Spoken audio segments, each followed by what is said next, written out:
नमस्कार, आप देख रहे हैं लाइव न्यूज शेरे हिंदुस्तान। आगरा फतेहाबाद लोकसभा प्रत्याशी होतम सिंह निषाद ने साधा भाजपा और कांग्रेस पर निशाना। जमकर बोला हमला, नहीं हुआ कोई विकास। फतेहाबाद आगरा लोकसभा प्रत्याशी होतम सिंह निषाद ने प्रेस वार्ता के दौरान कांग्रेस और भाजपा पर जमकर हमला बोला। उन्होंने कहा कि दोनों ही पार्टियों के शासनकाल में कोई भी विकास नहीं हुआ है, साथ ही कभी भी गरीब पिछड़े वर्गों को सम्मान नहीं मिला है। यदि जनता उन्हें मौका देती है तो उनके सम्मान के खातिर जीवन भर लड़ते रहेंगे।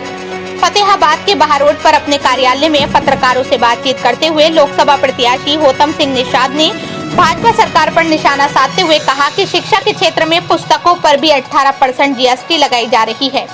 वहीं आवारा गोवंशों से परेशान किसान जब अपने खेतों की बाड़बंदी करने के लिए तार खरीदता है तो उस तार पर भी 18% GST लगाई जाती है। गौशाला में गोवंश मर रहे हैं, उनके चारे और खाने की कोई व्यवस्था नहीं है। उन्होंने कांग्रेस पर निशाना साधते हुए कहा कि कांग्रेस पीडीए की लड़ाई लड़ रही है, परंतु पिछड़ा वर्ग, दलित, अल्पसंख्यकों को कोई भी टिकट किसी भी सीट से नहीं दिया है। ऐसी स्थिति में उनकी पीडीए के पक्ष में लड़ाई बेमानी साबित होती है। उन्होंने कहा कि वो पिछड़ा वर्ग, दलित, अल्पसंख्यक, सवर्ण सभी को साथ लेकर चुनाव मैदान में उतरे हैं तथा उनका जन समर्थन उन्हें मिल रहा है तथा वो अपने जीवन के अंतिम सांस तक लड़ाई लड़ते रहेंगे। इस दौरान लोकसभा प्रत्याशी होतम सिंह निषाद के बड़ी संख्या में समर्थक भी मौजूद रहे। फतेहाबाद से सुशील कुमार गुप्ता की रिपोर्ट। सरकार इस जगह पर भी अपनी व्यवस्थाओं में खोखली है। आपको में किस तरह का जन समर्थन मिल रहा है अभी तक? देखिए, मुझे सब समाज का आशीर्वाद मिल रहा है, सबसे बड़ी बात यह है। और जब भी कोई व्यक्ति अगर मैदान में उतरता है, पहले वो परिवार से मजबूत होता है।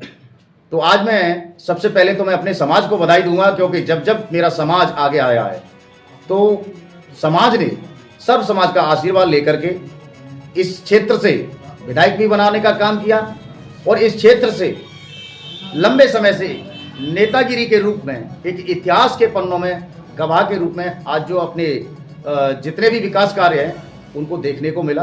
कहीं न कहीं इस क्षेत्र के विकास के साथ साथ अगर देखा जाए तो हमारे नेताओं ने पर्सनल व्यवहारिक तौर पे उन्होंने विकास किए थे, लेकिन भारतीय जनता पार्टी के विकास खोखले है पूरी तरह से। कांग्रेस की विचारधारा है, पीडीए की बात करती है, पिछड़ा, दलित, अल्पसंख्यक, लेकिन पिछड़ों की बात कर रही है तो 17 सीटों में उत्तर प्रदेश में मिली थी, उनमें से एक भी सीट पर क्यों नहीं निषाद को, कुशवाहा को, साक्सेनी, मौर्य को, पाल, बघेल, गडरिया को, प्रजापति को, बंजारा को, इन जातियों को क्यों नहीं चुनाव लड़ाया गया? इसके पीछे क्या है इनकी मानसिकता है? केवल पीडीए का नारा देने वाले लोग हमारे लोगों को भ्रमित करके अपने रोटियां सेकने का काम कर रहे हैं। दलित, अल्पसंख्यक की लड़ाई लड़ रहा हूं मैं, इस क्षेत्र की जनता की लड़ाई लड़ रहा हूं मैं, इस क्षेत्र के शोषित, वंचित, पीड़ित की लड़ाई लड़ रहा हूं। और सबसे बड़ी बात यह है, 75 सालों में जिन लोगों ने इस क्षेत्र की जनता की आवाज दबाने का काम किया था, मैं इस क्षेत्र की जनता की आवाज नहीं दबने दूंगा। जनता मुझे इस बार आशीर्वाद पूरी तरह से दे रही है। मैं सदन में जाते ही सबसे पहले हर व्यक्ति के मान सम्मान के लिए सदन में बोलने का काम करूंगा और सदन में जाकर के मैं जनता की आवाज को उठाने का काम करूंगा।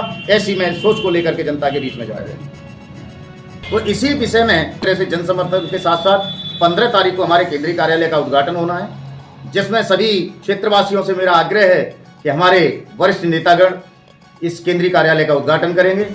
और मैं आशा करता हूं कि हमारा जो नॉमिनेशन पर्चा दाखिल होगा तो उसके लिए भी मैं सभी साथियों से आशीर्वाद मांगता हूं कि आप जन समर्थन के साथ साथ आप हमारे पर्चा को दाखिल कराएं, क्योंकि जो ताकत हम लोगों को जनता ने दी है उस ताकत को हर मोर्चे पर दिखाने के लिए आप सभी मुझे साथ दें और अपना आशीर्वाद दें। और नवरात्रि की और हनुमान जयंती की मेरी तरफ से सभी को हाथ जोड़ करके सभी को नमस्कार, सभी को जय माता दी, जय बजरंगबली, जय श्री राम, जय निषाद राज और नमो बुद्धाय। साथियों, सभी को, सभी धर्मों को भी मेरा प्रणाम, क्योंकि मैं तो सभी धर्मों को लेकर के साथ में चल रहा हूँ। मुझे जातिवाद से नहीं, बल्कि मैं जनता का बेटा हूँ और जनता का ही सेवक हूँ।